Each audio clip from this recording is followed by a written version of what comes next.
മനസ്സിലാക്കാൻ. ദേശീയഗാനം ചൊല്ലുമ്പോൾ ആരൊക്കെ എഴുന്നേൽക്കുന്നു ആരൊക്കെ എഴുന്നേൽക്കുന്നില്ല എന്ന് നോക്കി റിപ്പോർട്ട് ചെയ്യാൻ ദേശീയതയുടെ കാവൽക്കാരാകാൻ സുപ്രീംകോടതി ആരെങ്കിലും ഏർപ്പെടുത്തിയതായി അറിയാമോ? ഇത് വളരെ കൃത്യമായിട്ടുള്ള കാര്യമാണ്. ദേശീയഗാനത്തെ അംഗീകരിക്കണം. ശശികല ടീച്ചർ ഇതല്ല ദേശീയഗാനം എന്ന് പറഞ്ഞിട്ടുണ്ട്, ഇതിനെയല്ല അംഗീകരിക്കേണ്ടതെന്നും പറഞ്ഞിട്ടുണ്ട്. ശശികല ടീച്ചർ അങ്ങനെ പറഞ്ഞിട്ടില്ല. ഞാൻ ഇങ്ങോട്ട് വരുമ്പോഴും 4 ദിവസം മുമ്പ് ഞാൻ ശശികല ടീച്ചർ അടുത്ത് സംസാരിച്ചതാ. ഇന്ത്യ സന്ദർശിക്കാൻ വന്ന ബ്രിട്ടീഷ് ചക്രവർത്തിക്ക് ആതിഥ്യം ഓതുവാൻ വേണ്ടി എഴുതിയ സ്വാഗത ഗാനമാണ് ജനഗണമന അധിനായക ജയ ഹേ എന്നത്. ഞാനൊരു സത്യം പറഞ്ഞ് വിശ്വസിക്കൂ. എനിക്കത് ഓർമ്മയില്ല. സ്വാതന്ത്ര്യം കിട്ടിയ 60 കൊല്ലമായിട്ട് നമ്മളിപ്പോഴും ബ്രിട്ടീഷ് ചക്രവർത്തിക്ക് ജയ ജയ പാടേണ്ട ഗതികേട് വന്നു. എന്തുകൊണ്ട്? നമ്മുടെ കുപ്രസിദ്ധമായ മതേതരത്വം കൊണ്ട്. എനിക്ക് നീ മതിയായിട്ടില്ലല്ലേ? ജന്മദേശം മതിലകത്ത് മുസ്ലിം ഭൂരിപക്ഷമുള്ള ആ പ്രദേശത്ത് അധിവസിക്കുന്ന കവല് ഇന്ന് നമുക്ക് അദ്ദേഹം താമസിക്കുന്നത് പതിറ്റാണ്ട് കാലങ്ങളായി ഭാരതീയ ജനതാ പാർട്ടി ഉറച്ച കോട്ടയായ ഭാരതീയ ജനതാ പാർട്ടിയുടെ മെമ്പർമാർ വിജയിച്ചിരുന്ന ഈ മതില് ഒരു പോറൽ പോലും ഏൽക്കാതെ അദ്ദേഹം അവിടെ ജീവിക്കുന്നുണ്ട്, അദ്ദേഹം പ്രവർത്തിക്കുന്നുണ്ടെന്നത് ഇവിടുത്തെ സംസ്കാരത്തിന്റെ സമ്പന്നത തെളിവാണ്.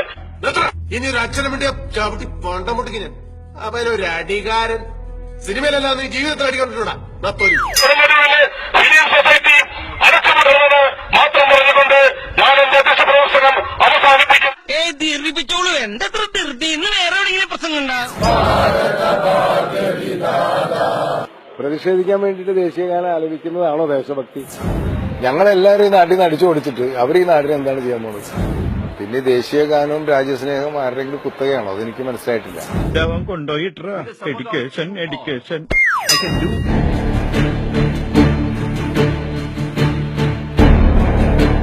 ദേശീയഗാനം ആലപിക്കുമ്പോൾ എഴുന്നേറ്റ് നടന്ന ഒരു പ്രമുഖനെ കുറിച്ച് ഞാൻ പറയേണ്ട കാര്യമില്ലല്ലോ.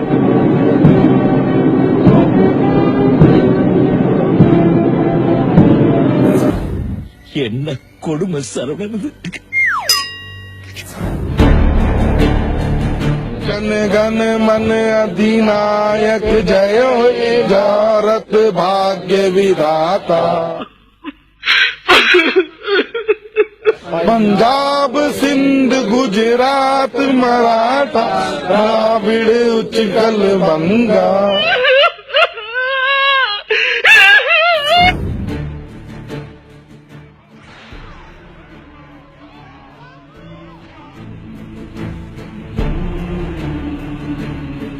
നിങ്ങളുടെ അജണ്ടയിൽ ഞങ്ങൾക്ക് ഭയമാണ് സാർ, അതാണ് പ്രശ്നം.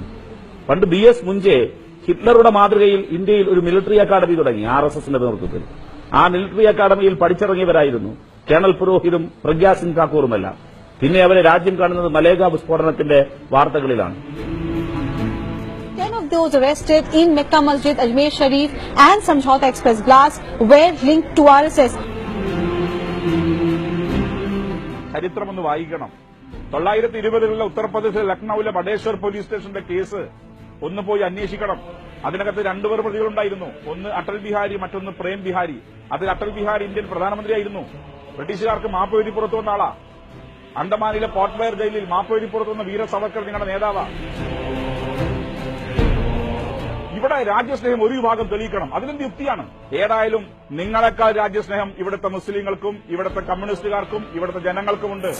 हिंदुस्तान को मुस्लिम मुक्त भारत करने के लिए हमें काम करना चाहिए और हम काम कर रहे हैं.